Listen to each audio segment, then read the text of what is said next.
The gymnasium echoed with the sharp slap of bare feet against mats and the rhythmic breathing of dedicated martial artists. It was 1985, and the world of competitive fighting was experiencing a renaissance. Mixed martial arts tournaments drew crowds hungry for authentic combat, and dojos across America were producing warriors who lived and breathed the ancient disciplines. Marcus Chen wiped sweat from his brow as he adjusted his black belt, the fabric worn soft from years of training. At 28, he had earned his reputation on the tournament circuit, his precise technique and unwavering discipline making him a formidable opponent. The dojo where he trained 5 days a week had become his second home, a sanctuary where rank meant everything and respect was earned through blood and dedication. "Nice work today, Marcus," called out Sensei Williams, the weathered instructor who had guided Marcus through his journey from white belt to black. The older man's approval meant more than any trophy could. As Marcus gathered his gear, his eyes found Isabella across the training floor. She moved with fluid grace through her kata, her brown belt signaling her advanced skill level. Her dark hair was pulled back in a practical ponytail, and her focused expression revealed the serious dedication she brought to her training. They had been together for 3 years, meeting at a tournament in San Francisco where her fierce competitive spirit had first caught his attention. Isabella finished her routine and approached him, her breathing slightly elevated from the intensive practice. "Ready for dinner?" she asked, shouldering her equipment bag. They had developed a routine over the years, training together, sharing meals, discussing techniques and philosophy late into the night. The couple walked out into the cool evening air of their California neighborhood. The neon signs of nearby businesses cast colorful reflections on the wet pavement from an earlier rain shower. Marcus's beat-up Honda Civic sat in the parking lot, a reliable companion that had carried them to countless tournaments across the state.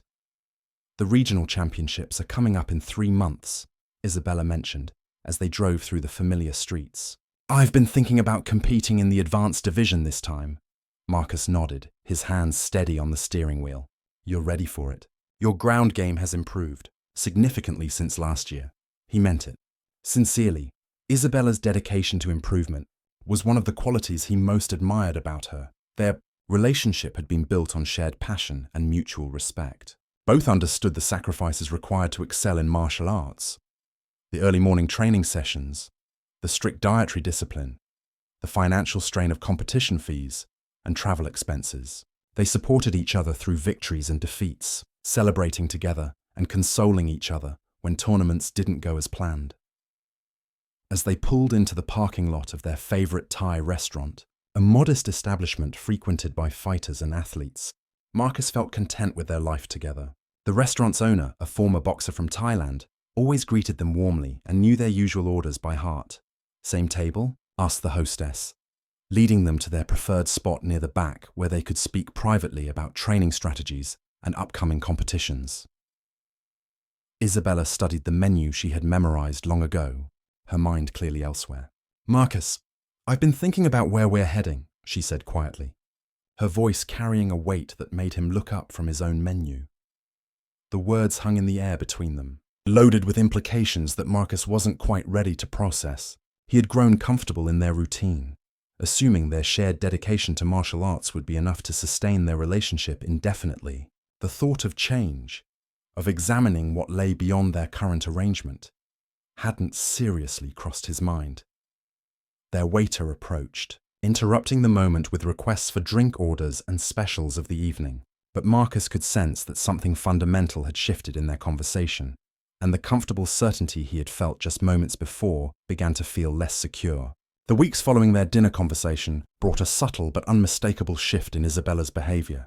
She still attended training sessions with the same dedication, her kicks still carried the same power, and her grappling technique remained as sharp as ever.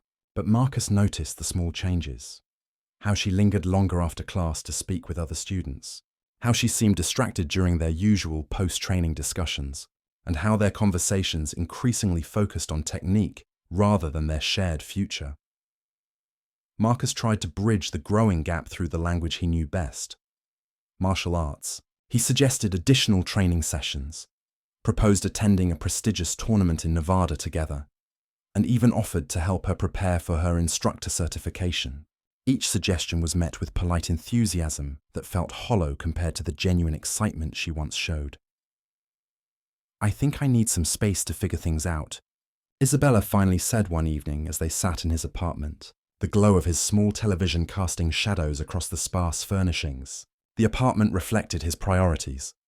Training equipment dominated the living room, tournament trophies lined simple shelves, and martial arts magazines were stacked on every available surface. Marcus felt his stomach drop, though he tried to maintain the composed exterior that years of competitive fighting had taught him. "What kind of space?" he asked, his voice carefully controlled. Isabella stared at her hands, her fingers unconsciously mimicking the grip positions they had practiced countless times. "I love you, Marcus, but I feel like we're stuck in a pattern. We train, we compete, we come home, and we repeat. I need to understand if there's more to us than just shared interests." The conversation that followed was painful in its honesty. Isabella expressed feelings that had been building for months. How she felt their relationship had become more like a training partnership than a romantic connection, how their conversations rarely ventured beyond martial arts topics, and how she wondered what they would have in common if they removed fighting from the equation. Marcus listened, his competitive instincts urging him to argue and defend. But his respect for Isabella kept him quiet.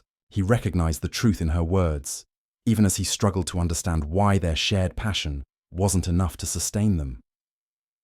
2 weeks later, Isabella moved her belongings out of his apartment. The space felt cavernous without her presence, and Marcus found himself staring at the empty spot where her training bag used to sit by the door. She continued attending the same dojo, but their interactions became politely professional. Brief exchanges about technique and tournament schedules. Nothing more. Marcus threw himself into training with renewed intensity, spending extra hours perfecting his forms and pushing his physical limits. Sensei Williams watched with concern as Marcus's training became increasingly aggressive, his usual precision replaced by raw power that bordered on reckless. "Fighting angry is fighting blind," the older man warned after a particularly intense sparring session. "You're better than this, Marcus." But Marcus couldn't seem to find his center.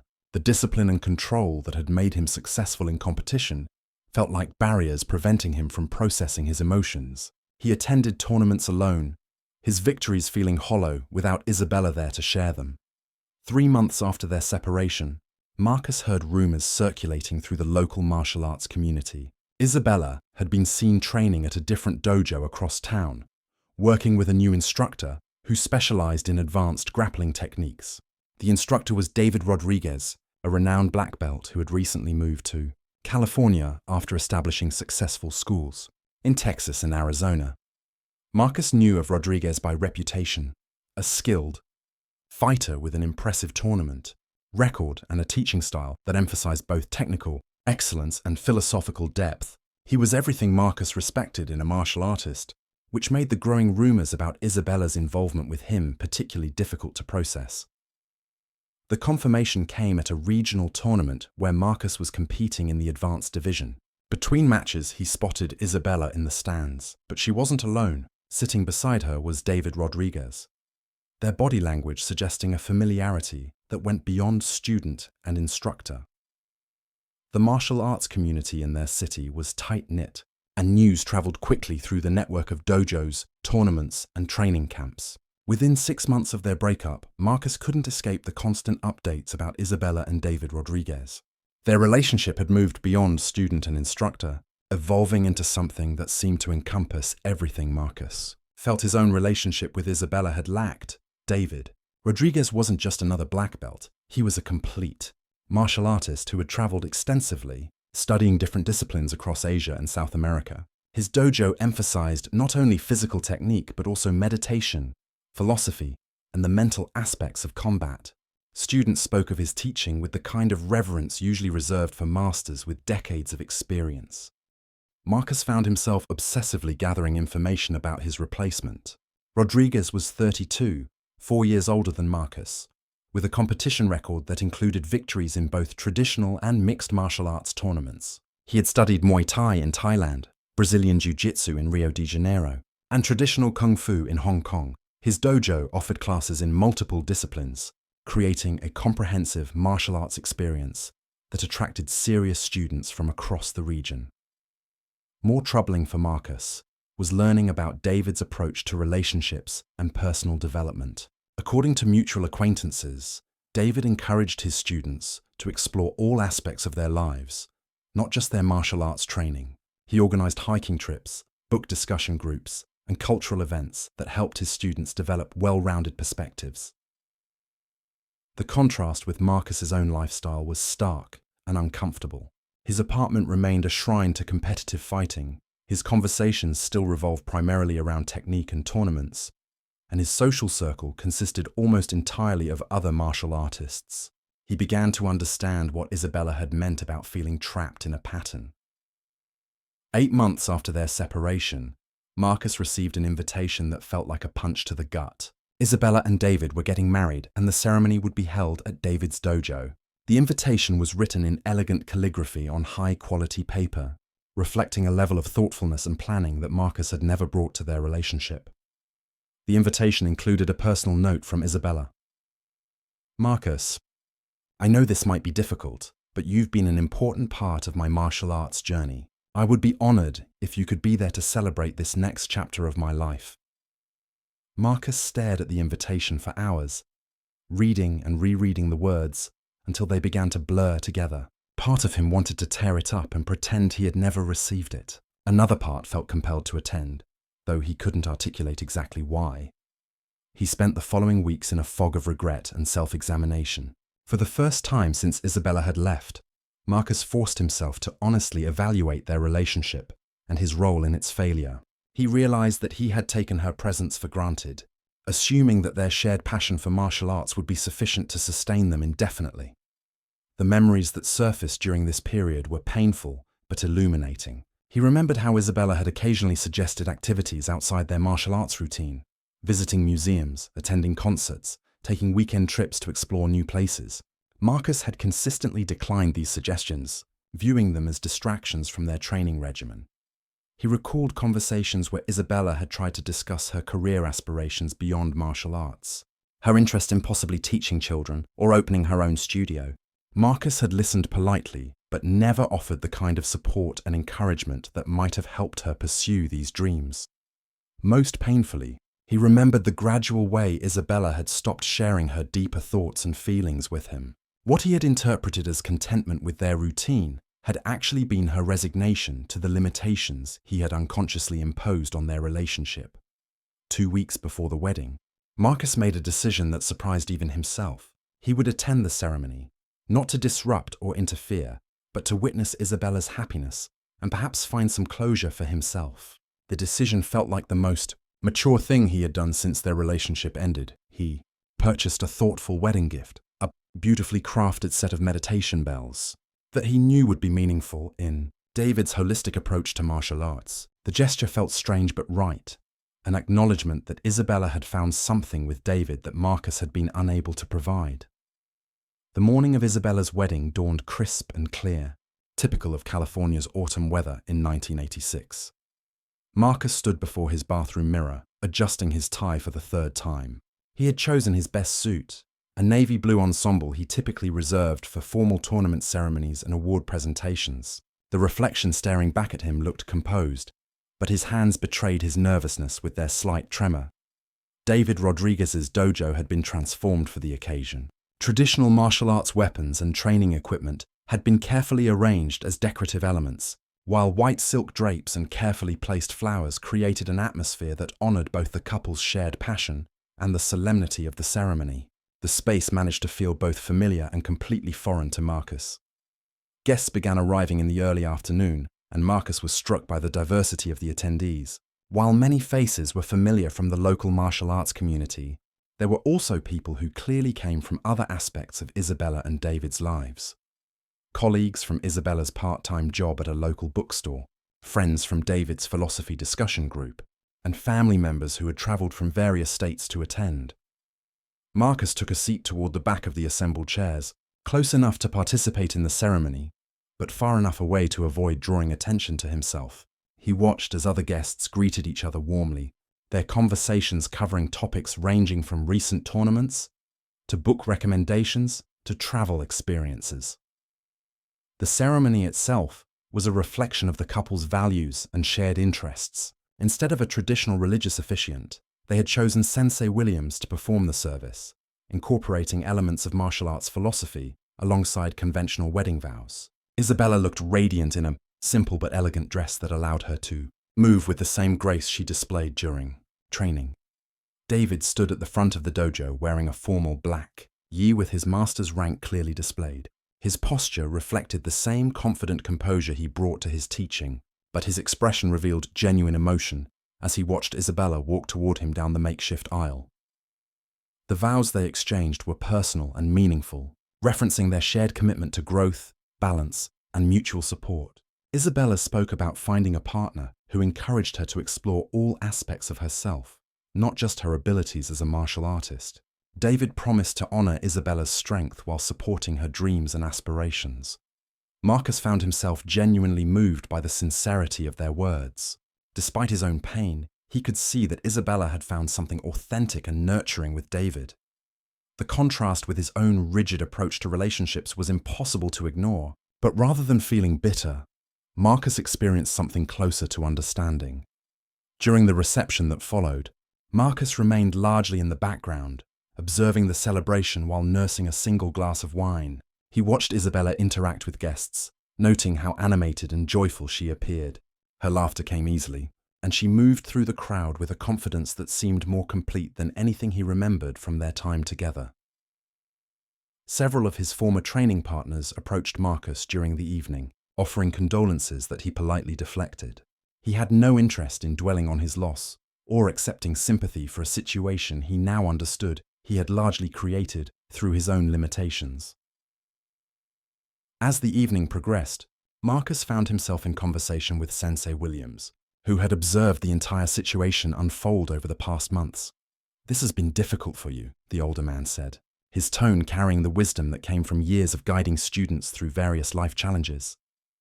Marcus nodded, setting down his wine glass on a nearby table. "I'm beginning to understand that I wasn't the partner Isabella needed," he admitted.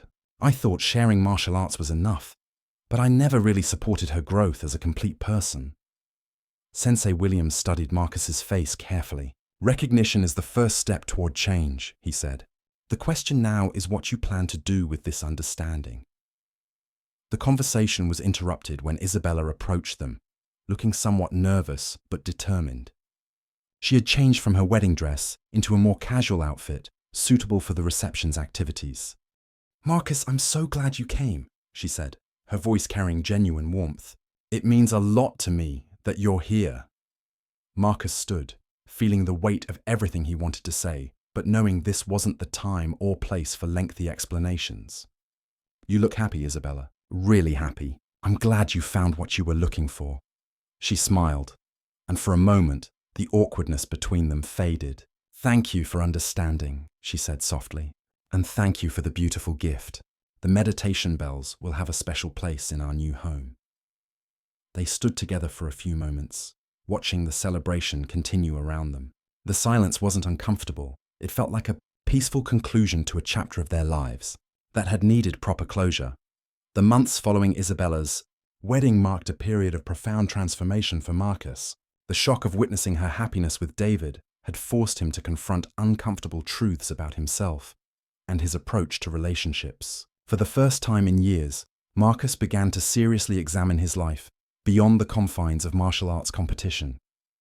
He started by making small but significant changes to his daily routine. Instead of spending every free moment at the dojo, Marcus began exploring other interests. He enrolled in a photography class at the local community college, discovering an unexpected passion for capturing candid moments of human interaction. The patience and attention to detail required for good photography reminded him of martial arts training, but the creative expression offered something entirely new.